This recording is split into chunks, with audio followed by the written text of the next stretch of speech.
Gracias a todos por quedarse a la entrevista. Yo soy Anderson Boscán en todas las redes. Podemos seguir allí la conversación. Un abrazo especial para quienes comparten nuestros contenidos. Los quiero más que si no los comparten. Carlos Vera, ¿cómo estás? 8:45 de la mañana, un abrazo cordial desde Guayaquil a ti y todos los seguidores del equipo de La Posta. Un agradecimiento especial por mantener la información, la crítica y la exigencia. Créanme que ha sido útil, especialmente en el caso de Guayaquil, en donde por fin se convencieron de lo obvio que solamente ellos no veían. Siguen publicando, sin embargo, ese reporte de las 11 y de las 5 de la tarde que yo llamo IOI, para ser benévolo, información oficial incompleta. Permíteme una acotación rápida para la información introductoria que diste, para que tengan una idea de la gravedad de la situación aquí. Uno de los cementerios privados que me ha dado información, porque he estado hablando con todos, de ahí surgieron las cifras que di la semana pasada, el escándalo que quisieron armar algunos y el arrastre colectivo que a mí me tiene sin cuidado, hasta que documenté con 2 o 3 fotos y videos los hechos. Anoche, porque trabajaron hasta la noche con reflectores y están haciendo inhumación de cadáveres 24/7. Y Correcto. esto no es propaganda, esto es gratitud. Anoche, Jardines de la Esperanza, y de paso no tengo a ninguno de mis deudos allí. Anoche, Jardines de la Esperanza, llegó un récord de inhumación, 130 cadáveres. Para un cementerio privado, esa es la acumulación de 2 días de recoger cadáveres. Ellos normalmente inhuman 25. Están recogiendo un promedio de 60, 70. Ahí tienen una referencia.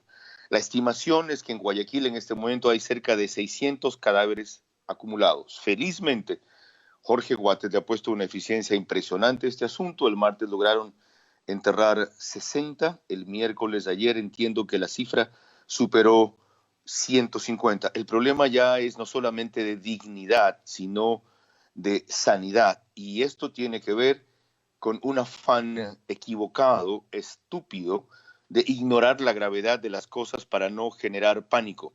En el momento en que proceden así, en vez de aclarar, por ejemplo, que las cifras, y se los he casi rogado, hasta que me cabrié y les dije, no mientan todos los días, que las cifras son limitadas a la cantidad de pruebas que se pueden hacer, con lo cual la gente entendería que 8.800 contagiados no hay, que 2.000 y pico de recuperados no hay, que todos son más, que 34 o 56 o 70 muertos no hay, y reaccionaría mejor. Sí, habrá un sector de gente que se desconcierte, sí, habrá el correísmo con caldo de cultivo para Carlos, hacer lo que están haciendo, ¿ok? había, Carlos, un sector en el gobierno que era partidario de esta idea que defiendes tú y que he tratado de defender yo, que es admitir la realidad, que están sobrepasados, que están desbordados, que no hacen la cantidad de pruebas necesarias y por lo tanto sus estadísticas no se ajustan y no son congruentes con la realidad que vemos los que tenemos raíces en Guayaquil. La En el mayoría momento, en el perdón, gobierno en el momento que optó están por la otra vía. sobrepasados, la ventaja es que el resto de gente entiende mejor y colabora más. Además, no somos el único país sobrepasado. Los Estados Unidos están sobrepasados.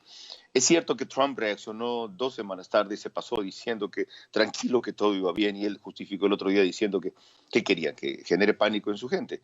Y aquí también reaccionamos tarde. Al principio dijeron, vamos día a día. ¿Qué? ¿Día a día? ¿No vieron lo que China hizo? Por Dios santo. Bueno, hasta el presidente de El Salvador, que fue el más radical, terminó teniendo contagios por una actitud Sí. humanitaria, entre comillas. Abrió su aeropuerto. Entonces ya es hora de que la actitud cambie, de que se pida ayuda internacional directa, como lo logró Colombia ayer de Corea del Sur, por ejemplo, de que cesen estos llamados a la unidad que tú felizmente has recordado, que bastan las coincidencias, que las estimulemos, y que eso sí, que se organice la convergencia. ¿Por qué no hay ayuda internacional todavía? ¿Cuál es la justificación para eso? La ¿No hay, pero quieren? no en la cantidad suficiente, de China, de Corea del Sur, de Estados Unidos. Lo segundo es que todo el mundo está pidiendo lo mismo a esos países. Y lo tercero es que no tenemos una diplomacia suficientemente eficaz. Pero no es que el gobierno no quiera tener a alguien aquí metido, no es que le tengan miedo, como dicen algunos, a que se levante lo que hay bajo la alfombra.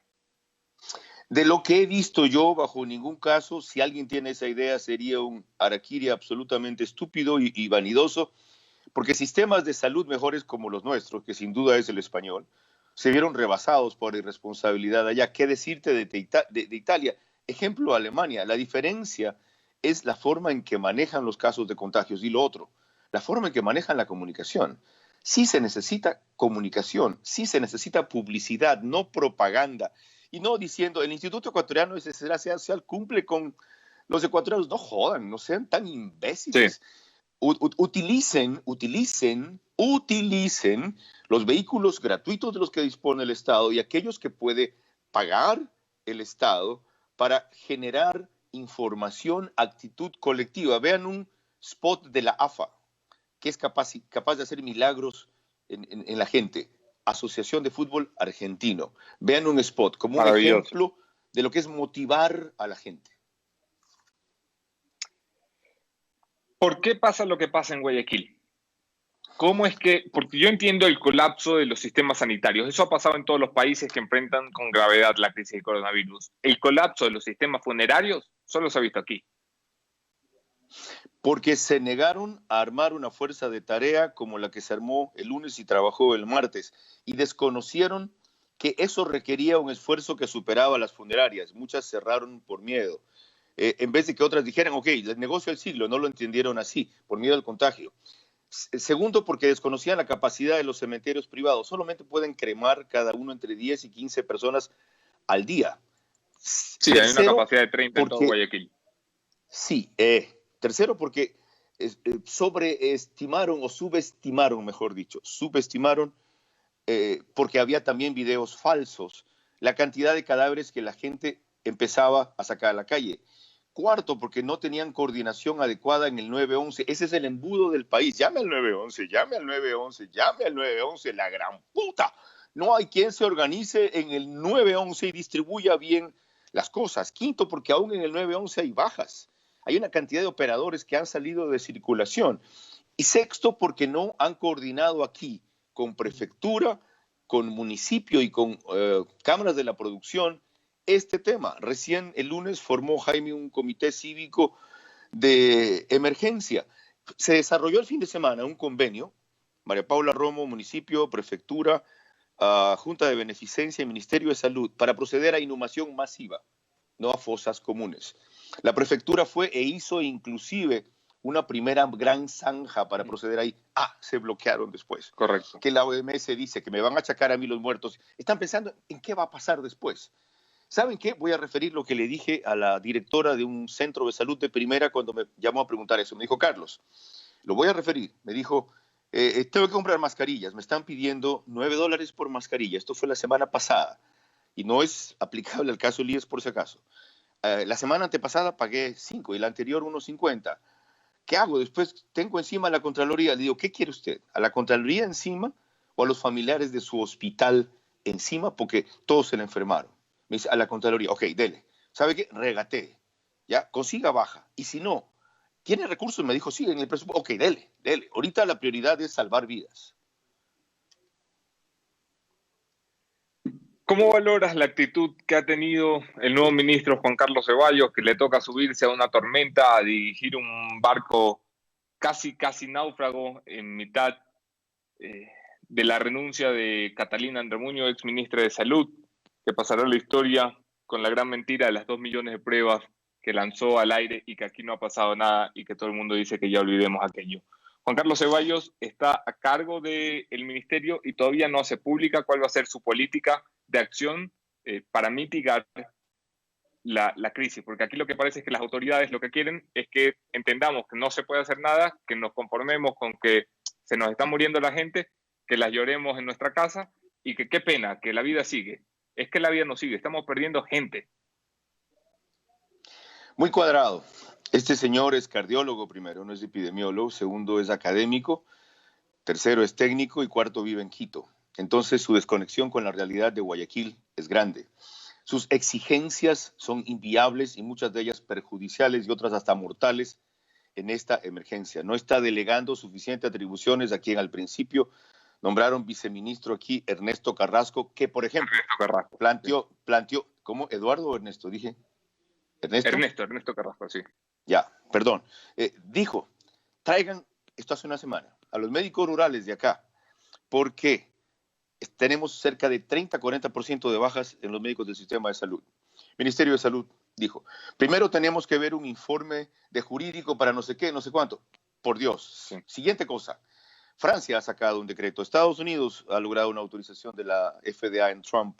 El Ministerio de Salud de Israel lo está usando. Para no seguir con los ejemplos, Jaime Nebot ya dijo que ha importado esa combinación de medicinas, hidroxicloroquina con acitromicina para, en casos restringidos, previa evaluación médica, con un médico que lo garantice para receta, para quienes llegan a un estado crítico en problemas respiratorios, administrarles en las dosis que recomiendan esa medicina, porque ha funcionado. Ya hay 150 casos en donde los resultados han sido favorables. No, dale a la misma vaina. Bueno, pues como hace 2 semanas Internet transmitió eso, dijeron la semana pasada que un anuncio mío, un pedido mío hizo agotar en las boticas de esa medicina. No jodan. Hace 2 semanas se enteró aquí la gente por Internet y agotó de paso Plaquinol, por ejemplo, que es la hidroxicloroquina. Bueno, como hace 2 semanas Internet transmitió eso y algunos médicos privados ya lo están recetando en Guayaquil y funciona. Gente que no está en el sistema de salud público lo hace.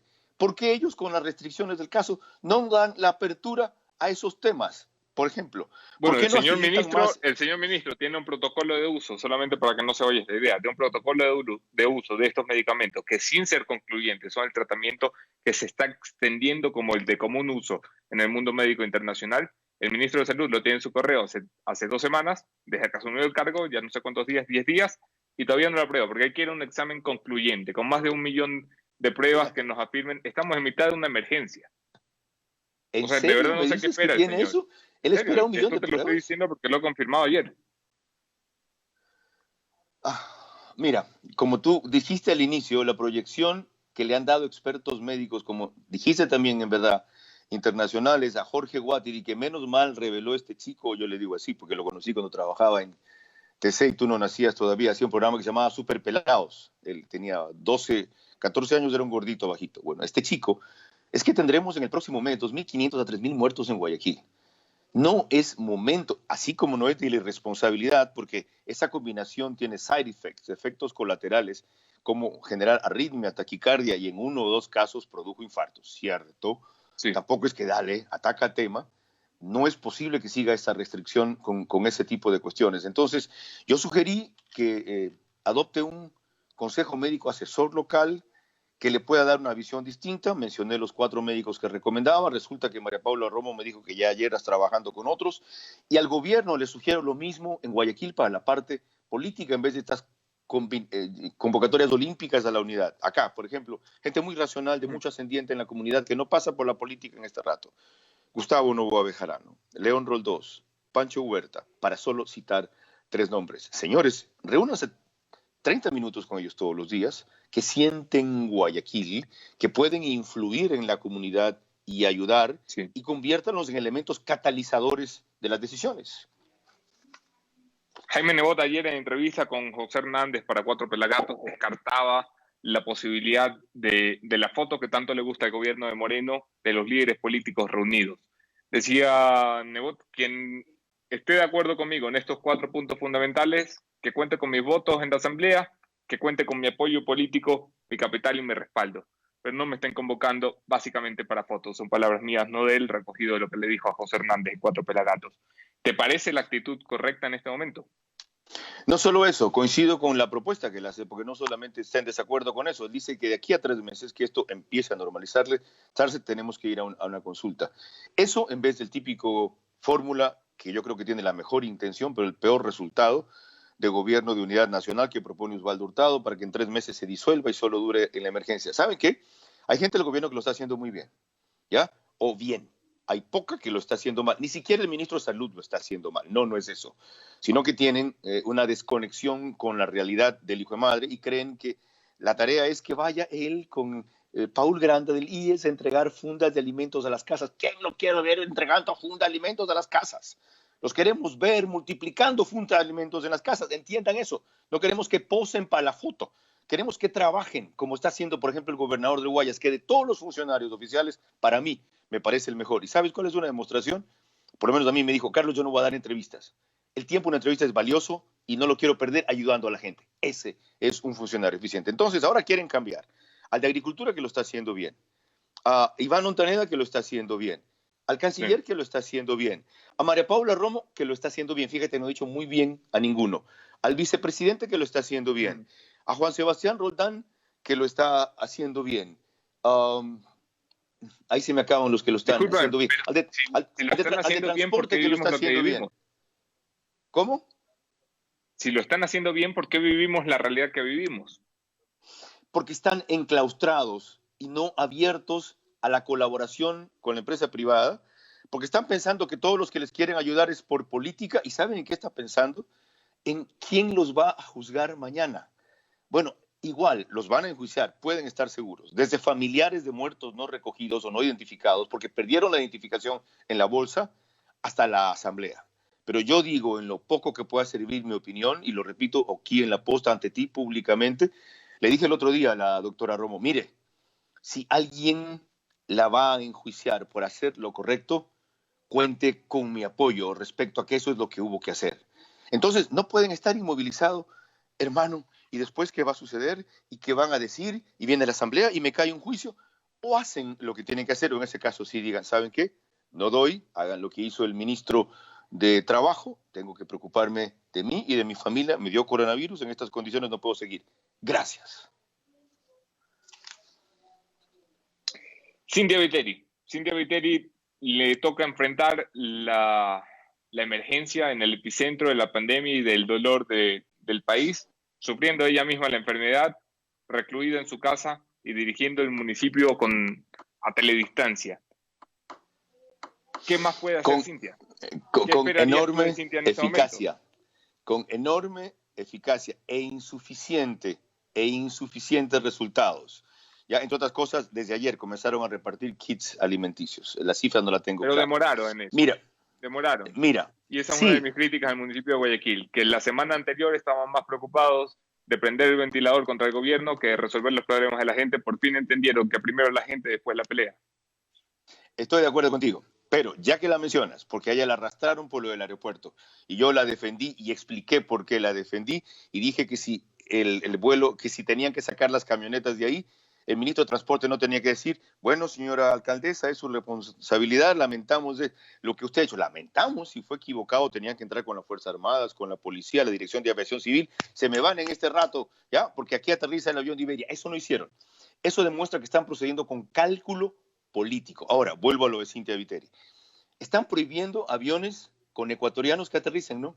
Están, repito, prohibiendo a aviones con ecuatorianos que aterricen, ¿no? Ahora sí, ¿no? Aviones con ecuatorianos que aterricen, tercera vez. La razón es que se están yendo de los hoteles, están incumpliendo muchos de ellos, la minoría, pero muchos de ellos, la cuarentena y distrayendo a la policía. Y un par enjuiciando a la ministra de Gobierno por privación de la libertad. Ahora sí entienden que había que impedir que un vuelo de Iberia con 11 tripulantes que iban a pernoctar aquí sin las debidas precauciones, viniendo de la ciudad más contaminada de España, no estuviera en la ciudad más contaminada del Ecuador. Entonces, que avance la fiscalía, que la llamen, que comience la investigación, que se dé el juicio. Yo quiero ver las cosas que se van a decir ahí como las que estamos diciendo tú y yo aquí. Guillermo Lasso, Fidel Egas, Roque Sevilla, los nombro ahorita como empresarios, no como actores políticos, aunque cada uno de ellos tiene actuación en la política dentro de sus círculos. Estos como los ejemplos más visibles de lo que el sector privado está logrando hacer. Okay, de Guillermo Paso, porque yo soy partidario de Jaime Nebot. ¿Debe seguir caminando por su lado o crees que es necesaria una articulación con el Estado y el gobierno? Okay, de Guillermo Paso, porque yo soy partidario de Jaime Nebot y cualquier cosa que diga, que por supuesto va a ser crítica, va a ser malinterpretada. Allá quienes quieran evaluar su posición pública. De Fidel Egas es formidable la reacción que ha tenido frente a reclamos y críticas de que el banco no hacía suficiente. 10 millones de dólares y para entregar directamente, supervisado por las universidades, insumos que se necesitan a quienes más tienen en pie al Ecuador, excelente. Lo de Roque Sevilla con ese fondo fiduciario o algo así que ha armado de 20 millones de dólares en la capital, excelente. Lo que está haciendo el Banco de Auditado por Alimentos la aquí, PwC. lo que está haciendo el Banco de Alimentos aquí con Iván Granda, de paso, otro que lo está haciendo bien, el del MIES, para entregar junto a la Curia, Tía, Coral, Supermaxi, mi comisariato y otra organización de acá, víveres y tener desde hoy disponibles paquetes para que la gente no se demore en el supermercado, sino que compre distintos tipos de opciones, formidable. Pero otra vez, estamos descoyuntados. Hay una cantidad de gente que hace telemedicina, la UES, por ejemplo, Fernando Valda, por ejemplo. ¿Quién los agrupa para no duplicarse y cruzarse? El COE se ve limitado a ciertos temas que ya están andando y los otros están descuidados. Eso es lo que hay que mejorar. Carlos, una de las grandes preocupaciones del gobierno es qué va a pasar en Guayaquil al final de esta semana, cuando ya ha pasado la quincena, que muchos no han recibido, sobre todo los que tienen que buscarse sus propios ingresos, que son la gran mayoría de los guayaquileños, con un toque de queda que se extiende hasta el 5 de abril y probablemente se vuelva a extender en Guayaquil, si el COE así lo decide, que es una de las cuestiones en análisis. ¿Qué va a pasar cuando no haya plata en el bolsillo, no haya comida en la refri? ¿Cómo van a mantener? Si no han podido mantenerlo desde el principio el orden público en Guayaquil, ¿cómo lo van a mantener ahora? Que es cuando más se necesita. Vamos a resurgir, y no por poesía o por convicción, sino por la constatación histórica del espíritu de esta ciudad que una vez se perdió 80% casi en un incendio a principios del siglo pasado. 80% casi en un incendio y se levantó cuando no habían los recursos, la tecnología, la inversión, los medios, la población que hay ahora. Pero la idea es cómo resurgir. Primero, no diciendo medidas drásticas y no tomándolas. Ya pasó ayer miércoles lo que estamos comentando ahorita y se va a hacer creo que desde mañana. Es decir, han decidido una cuarentena total por lo menos de viernes a lunes. Eso no se anuncia, lo pidió el gobernador, no se pide. Él es parte del gobierno, parece un elemento externo que dice yo pido al COE que haga tal cosa. El COE lo tiene que hacer. Como lo anunciaron, ya fue la gente a los supermercados, comenzaron a acapar víveres otra vez, a sobreabastecerse sin necesidad. ¿Por qué? Porque creen que eso puede ir 2 semanas. Miren, si cierran Guayaquil 2 semanas, aquí sí va a haber un estallido social. Es demasiado, porque no han logrado todavía, y lo reconoció Iván Granda, llevar a todos los sectores populares que viven del día a día ese kit de alimentos para 4 o 5 días. No han logrado. No le pueden pedir a la gente que no salga a procurarse algo, aunque hay muy poca gente que compre o que esté en la vereda. No le pueden impedir. De hecho, la policía no ha podido todavía en ciertos sectores donde sigue la desobediencia, en algunos casos por idiosincrasia. Hay gente que no cree que se va a morir, hay gente que le da lo mismo morirse, aunque suene así de grave, sí, lo da lo mismo morirse, porque creen o dicen me estoy muriendo en vida. Y hay otra que simplemente me dijo a mí, un tipo vendedor de limones, en una de las esquinas que tú conoces aquí, mire, don Carlos, digo, ¿por qué diablos sales? ¿Quién te va a comprar limones? Yo, no, para comenzar, no cojo tus limones porque no sé por qué manos ha pasado. Me dice, si yo no llevo hoy Claro, día $3 a mi mamá, no tengo para comer. claro, es que la lección que le están poniendo a los guayaquileños, a la gran mayoría, al Guayaquil, que no está en las portadas de los periódicos, la gran decisión que les están poniendo es o te mueres de coronavirus o te mueres de hambre. ¿Y sabes a qué le apuesto yo? A lo que tú y yo hacemos bien, a lo que ustedes en la posta multiplican, a lo que debería ser, y no porque seas tú, yo se los he dicho otras veces, una iniciativa ejemplar que nada más tiene que replicar el gobierno. Hagan una posta oficial, ¿ok? Hagan la posta oficial. Sugerí que estas insulsas cadenas insoportables de las 11 de la mañana sean en los canales que pueden colaborar, a mi juicio, bueno, hasta ellos están restringidos, Teleamazonas, Ecoavisa, TC, ahora incluyo a RTS, 2 horas en la mañana y 2 horas en la tarde con información, orientación. Lo que el cuerpo de bomberos está haciendo 24/7 solo mentalmente o para ayuda mental con psicólogos a la población que llame. Ese elemento falta masivamente por parte del gobierno. ¿Para qué diablos tiene la ley? Sé todo lo que está haciendo desde la cama arroba. ¿Cómo se llama? Gustavo Gabriel arroba, no Arroba, es secretario de Gustavo. comunicación. ¿Cómo? Gabriel. Gabriel Arroba. Sí. Y sé que la crisis lo sobrepasa, cierto. Lo más cercano a esto fue la guerra con el Perú. Y en esa época, cuando Freddy Ehlers era alguien que convocaba y servía, él como periodista privado sirvió de émbolo para hacer eso. Lo que puede mejorar la reacción de la respuesta de la gente es comunicación. Un ejemplo, TN en la Argentina. Lo que hacen otros canales privados, pero sobre todo ese, que es un canal de noticias todo el rato. A la infraestructura inútil de Gamavisión, conviértanla en un canal de noticias todo el rato. No importa el mecanismo, la perfección, el recuadro, la nitidez del audio. Miren lo que estamos haciendo tú y yo. Yo transmitiendo desde el cuarto de mis hijas. Esta es la litera de ellas. Es lo único decente que tengo presentable aquí atrás. ¿Qué carajo importa? ¿Alguien se está fijando cuál es el fondo que está allí? ¿Ese es un ático? No, esta es la litera de mis hijas. Lo importante es el contenido que podemos generar. Eso tiene un efecto multiplicador. Terminamos con esto, Carlos Vera. El rol de la prensa, que ha vuelto a ser puesto en discusión, sobre todo por un gobierno que no termina de entender para qué sirve el periodismo. Que yo me canso de explicárselo, pero a lo mejor a ti que te escuchan más, se los explicas mejor. ¿Cuál es el rol que esperas de los medios privados? Muchos de ellos, como Ecuavisa, con problemas para mantener todos sus noticieros, pero con gran iniciativa para mejorar la transmisión de la 1 PM con Tania, con entrevistas en vivo, con un gran esfuerzo. Es momento de ser críticos, es momento de unidad nacional. ¿Qué tiene que hacer la prensa? Hay que tener más temor a encubrir que a equivocarse. Muchos creen que lo mejor es apoyar irrestrictamente al gobierno, bajar el nivel de la crítica para no irritar a la población. ¿Acaso la población es cojuda? Especialmente en Guayaquil. ¿Ustedes creen que no se da cuenta de la cuestión? Yo creo que es importante mantener el sentido crítico y el sentido colaborador con el gobierno y reconocer que si nos equivocamos, me incluyo, ¿saben qué, señores? No somos seres infalibles, no somos seres perfectos.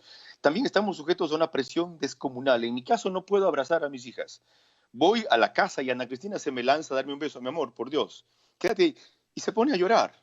Me escribe de noche y me dice, ¿hasta cuándo estás trabajando, papi?